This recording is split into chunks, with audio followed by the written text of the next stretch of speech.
Hey everybody, it's Larry Berman here. One hell of a week. We learned a lot this week about policy decisions. We learned a lot about what's happening in the US presidential races. We learned a lot about international peace with some assassinations and retaliations and heightened geopolitical risk. And so there's a lot going on right now that really supports a bit more of the risk-off narrative to play out in the coming weeks and months. So let's take a dive into the chart room and see what the charts are telling us. So this is a what's called the WIRP screen on Bloomberg. It's the world interest rate probability of hikes versus cuts, and uses, as you can see on the graphic here, if you can see the fine numbers, I can look at any jurisdiction in the world, in Europe, in Asia Pacific, and of course in North America, and look at how the forward markets are pricing in the risks of rate hikes or cuts at upcoming meetings. And, you know, if I was looking at this just a couple of days ago, which I can do very simply by doing this, after the Fed meeting on Wednesday, markets rallied. Perception was that Powell was dovish in the press conference, tilted his hat towards rate cuts. And so on September 18th, the next Fed meeting, we were pricing in a little bit more than one cut. And by December, almost 3 rate cuts. Well, enter earnings, enter some disappointments, enter some geopolitical risks. And by Friday's close, which is where we're at now, you almost have 2 rate cuts priced into September and 4.5 by the end of the year.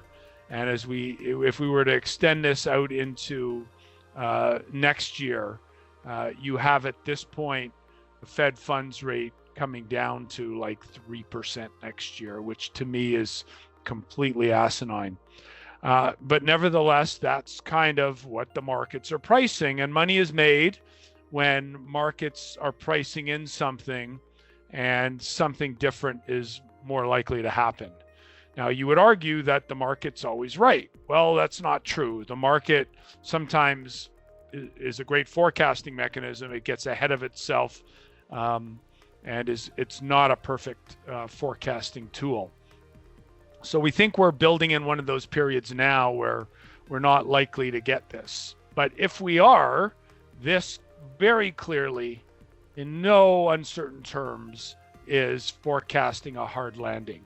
And really the equity markets, even after the close on Wednesday last week, were priced for perfection and priced for a soft landing. So a lot of replacing of equity risks needs to happen still. We're not there yet. We've been talking about this for a while.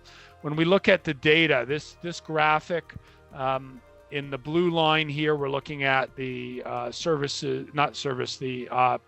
US PMI, on the manufacturing side. We're looking at, on the orange jagged line those are trailing earnings per share for the S&P 500, and our shaded light red areas are historical recessions. And what we're pointing out here clearly is that when there's a recession, and a manufacturing recession in particular, that earnings typically take a hit. And if the markets are priced for perfection and a recession is coming, we're already in one in manufacturing. If we're going to get one with the consumer and the labor market's going to turn down, Friday's employment report wasn't good. Weekly claims this week shot up, was higher than expected. There was some weather around that they claimed as a reason.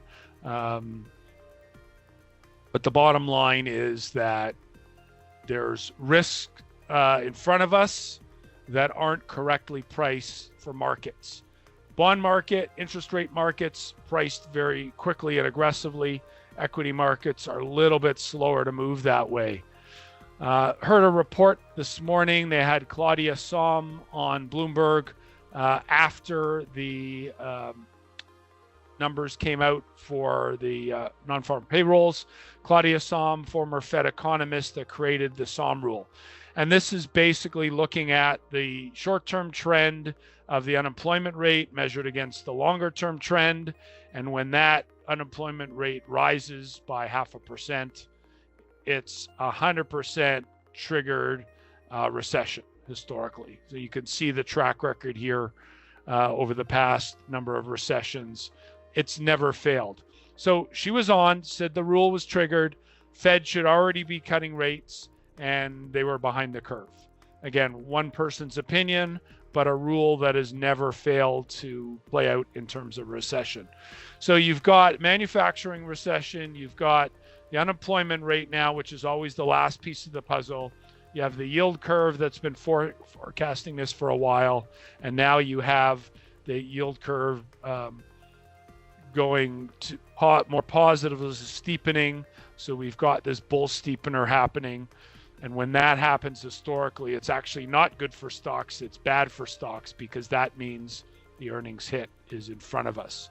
So when we look at the chart room in terms of the NASDAQ and where we've been over the past year and where we're heading, while there was clearly a reversal in July, and if we put a monthly chart on, you could see our July started here, rallied up, and we closed the month here, which is basically down on the month. So large cap tech had a bad month, had a big reversal pattern. We got follow through the first few days of August, but we haven't even tested any reasonable support levels yet. And so what's the first test is the 200-day. And so project that out a week or two, and you've got at least another 5% downside risk in the Qs. That would translate into 2 or 3 for the S&P 500. And really the lows from April are the bigger support in the market. And so sometime in the next couple of weeks or months, we're almost certainly going to get into that area. It might be a matter of days. The market closed on Friday with a little bit of a bid. Earlier in the day, Nick Timiraos, who is the Wall Street Journal reporter, known as one of the Fed journalistic leaks, posted a Twitter quote that basically referenced something Chairman Powell said in the press conference on Wednesday, and that was in response to someone's question, is 50 basis points on the table. And he kind of said, yes, it would be if we saw material decay and issue in the labor market. And that's kind of what the Sahm rule triggered today. And who knows if they listened to that, but it was created by one of the Fed staffers, Claudia Sahm, once upon a time. And Powell will say it's amongst a number of indicators we consider. But, you know, this is one of those things. So the fact that he tweeted that when the NASDAQ was down like 3%, the S&P was down around 2.5%. We were testing 5,300 on the S&P earlier in the day. We closed, a full percentage off that level at the end of the day. Was testament to that, putting that 50 basis points, on the table for consideration in September. The more aggressive the Fed has to be, ladies and gentlemen, the worse their expected outcome would be. And they're probably not going to start with 50 basis points because that will trigger the market to see some panic on their perhaps. But that's still 2 full months away almost from where we are now. September 18th is the date. And so that's something we want to keep in on the radar now in terms of timing. When we talk about leverage and unwinding leverage and longs getting trapped, the Japanese yen is the funding currency of the world, where it's the cheapest to borrow. And we saw this massive move was accelerated this week.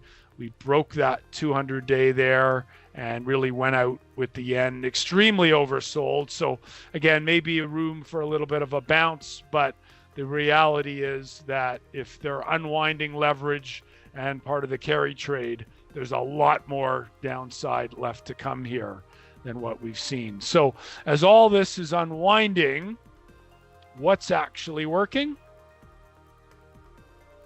This has been a pain trade for me for the last year because I've talked to the coupon clippers, and when people call into Berman's call and ask about it, I said, I really like this at 11.